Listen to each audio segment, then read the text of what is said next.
ನಾನು ಇದು ಒಂದು ಅಗ್ರಿ ಟೂರಿಸಂ ಅಂತ ಒಂದು ಕಾನ್ಸೆಪ್ಟ್ ಇಟ್ಕೊಂಡು ನಾನು ಮಾಡಬೇಕು ಅನ್ನೋದು ಪ್ಲಾನ್ ಮಾಡಿದೆ. Agri tourism. ಹೌದು, ನಾನು ಹೇಳೋ ಪ್ರಕಾರ ನಾವು ಗಿಡ ತೋರಿಸಿನೂ ದುಡ್ಡು ಮಾಡ್ಬೋದು. ಈಗ ಇದೇನಿದೆ, ಅಂಡೆ ಒಲೆನಾ? ಹೌದು, ಇದು ಹಂಡೆ ಒಲೆ.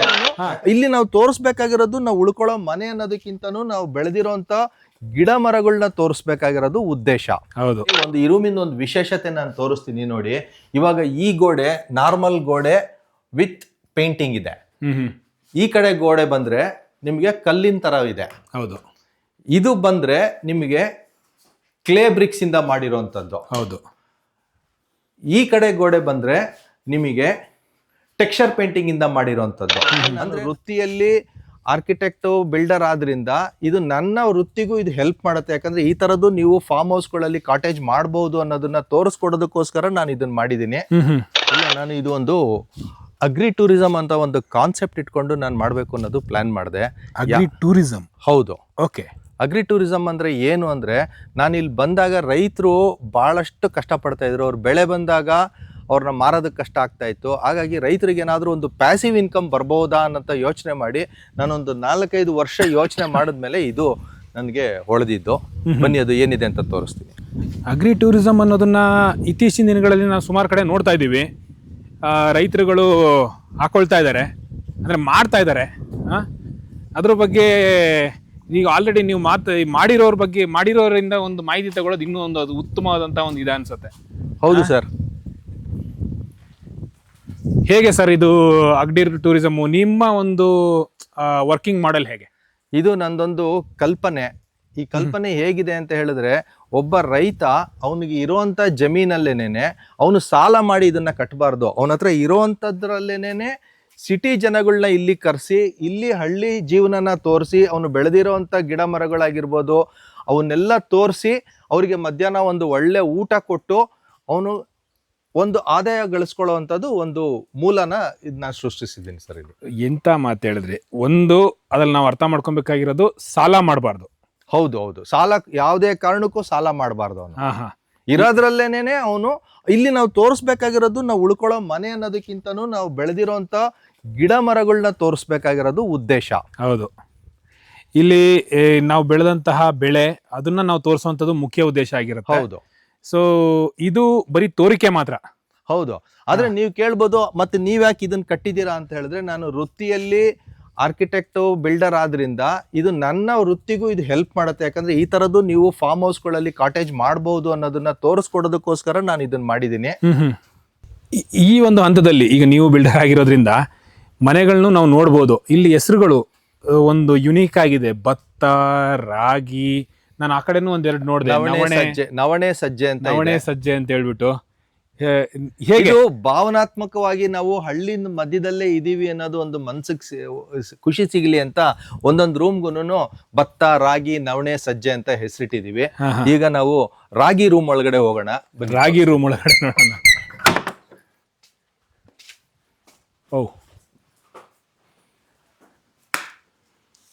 ಓಹೋ, ಹೆಸರು ಮಾತ್ರ ರಾಗಿ. ಸೊ ಸೂಪರ್ ಆಗಿದೆ. ಇದು ಒಂದು ಕಾನ್ಸೆಪ್ಟು. ಈಗ ನಾನು ಕೇಳೋವಂಥದ್ದು ಅಗ್ರಿ ಟೂರಿಸಂ ಆದಾಗಲೂ ಕೂಡ ನೀವು ಆವಾಗಲೇ ಹೇಳಿದ್ರಿ, ನಾನು ಬಿಲ್ಡರ್ ಆಗಿದ್ರಿಂದ ನಾನು ಇದನ್ನು ಮಾಡಿದೆ ಅಂತ ಹೇಳ್ಬಿಟ್ಟು. ಬಟ್ ನಿಜವಾದಂತಹ ಅಗ್ರಿ ಟೂರಿಸಂ ಮಾಡ್ತೀವಿ ಅಂತ ಬರೋರಿಗೆ ಇದೆಲ್ಲ ನೆಸೆಸಿಟಿ ಇಲ್ಲ, ಇಷ್ಟೊಂದು ಬೇಕಾಗಿಲ್ಲ. ಇಲ್ಲಿ ಒಂದು ಈ ರೂಮಿಂದ ಒಂದು ವಿಶೇಷತೆ ನಾನು ತೋರಿಸ್ತೀನಿ ನೋಡಿ. ಇವಾಗ ಈ ಗೋಡೆ ನಾರ್ಮಲ್ ಗೋಡೆ ವಿತ್ ಪೇಂಟಿಂಗ್ ಇದೆ. ಈ ಕಡೆ ಗೋಡೆ ಬಂದ್ರೆ ನಿಮಗೆ ಕಲ್ಲಿನ ತರ ಇದೆ. ಹೌದು. ಇದು ಬಂದ್ರೆ ನಿಮಗೆ ಕ್ಲೇ ಬ್ರಿಕ್ಸ್ ಇಂದ ಮಾಡಿರೋಂಥದ್ದು. ಹೌದು. ಈ ಕಡೆ ಗೋಡೆ ಬಂದ್ರೆ ನಿಮಗೆ ಟೆಕ್ಸ್ಚರ್ ಪೇಂಟಿಂಗ್ ಇಂದ ಮಾಡಿರೋಂಥದ್ದು. ಅಂದ್ರೆ ನಾನು ನನ್ನ ಕ್ಲೈಂಟ್ ಯಾರಾದ್ರೂ ಕರ್ಕೊಂಡ್ ನೆಲ ನೋಡಿದ್ರೆ ವುಡನ್ ಫ್ಲೋರಿಂಗ್ ಇದು. ಹೌದು. ಸೀಲಿಂಗ್ ನೋಡಿದ್ರೆ ಪ್ಯೂರ್ ಪೈನ್ವುಡ್ ರೂಫಿಂಗ್. ಹಾಗಾಗಿ ಇಲ್ಲೇ ನಿಮಗೆ ಒಂದು 5-6 ತರ ವಿಶೇಷತೆಗಳು ಸಿಗುವಂತದ್ದು. ಅವ್ರಿಗೆ ಇದೊಂದು ಮಾಡೆಲ್ ಹೌಸ್ ತರನೇ ನಾನು ಮಾಡಿದ್ದೀನಿ.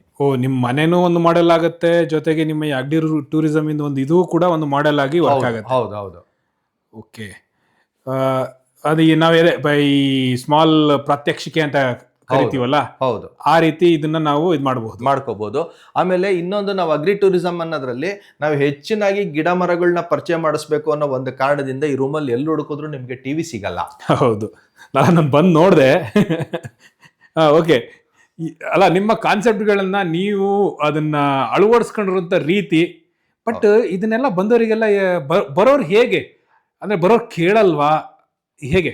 ಇದನ್ನ ನಾವು ಸಾಮಾನ್ಯವಾಗಿ ಸಮಾನ ಮನಸ್ಕರಿರೋಂಥವ್ರನ್ನೇ ಇನ್ವೈಟ್ ಮಾಡ್ತೀವಿ. ಅವ್ರು ಬೇರೆ ಫೆಸಿಲಿಟಿಗೆ, ನನಗೆ AC ಬೇಕು, ನನಗೆ ಟಿವಿ ಬೇಕು ಅನ್ನೋಂಥವ್ರಿಗೆ ನಾವು ಮುಂಚಿತವಾಗಿ ತಿಳಿಸ್ತೀವಿ ಇಂಥ ಜಾಗಗಳಲ್ಲಿ ಇದರ ಅವಶ್ಯಕತೆ ಇಲ್ಲ.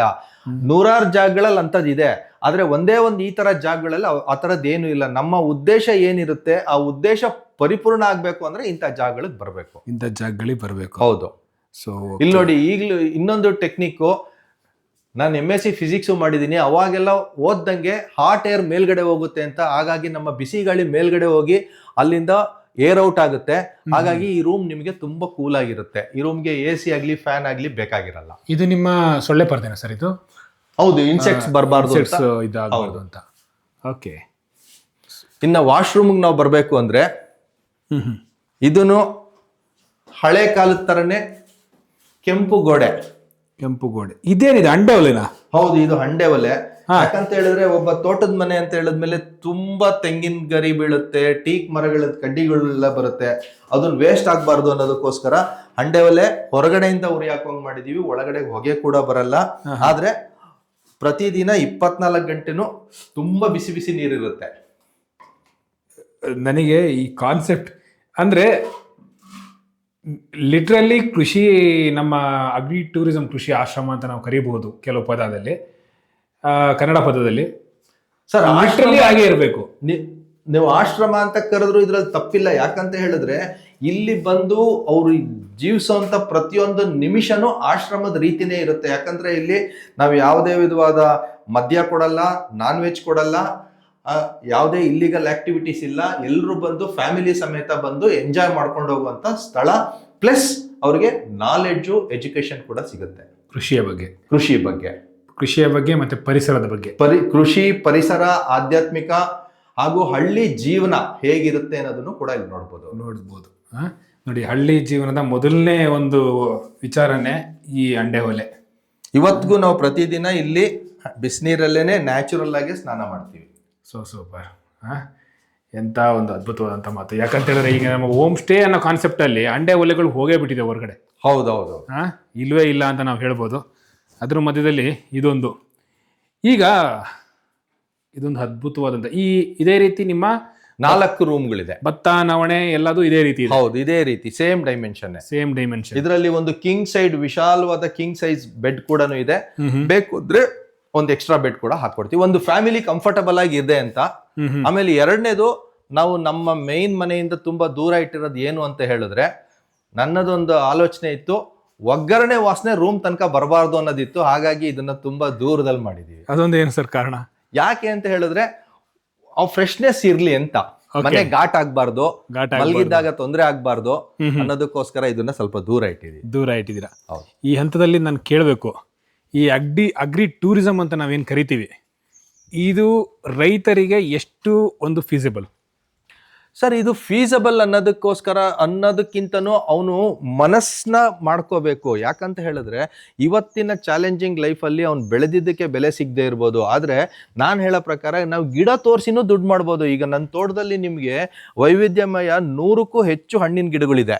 ನೀವು ಒಂದೊಂದು ಗಿಡನೂ ಪರಿಚಯ ಮಾಡ್ಕೊಂಡು ಹೋಗ್ಬೇಕು ಅಂದರೆ ನಿಮಗೊಂದು ವಾರ ಬೇಕಾಗುತ್ತೆ. ಹೌದು. ಹಾಗಾಗಿ ಅವ್ರನ್ನ ಬರೋವಂಥವ್ರಿಗೆ ನಾವು ಗಿಡಗಳು ಪರಿಚಯ ಮಾಡಿಸೋಣ. ಅವ್ರಿಗೆ ಅಕಾಮಿಡೇಷನ್ನು ಟೆಂಪರರಿ ಇರುತ್ತೆ, ಒಳ್ಳೆ ಊಟ ಕೊಡೋಣ.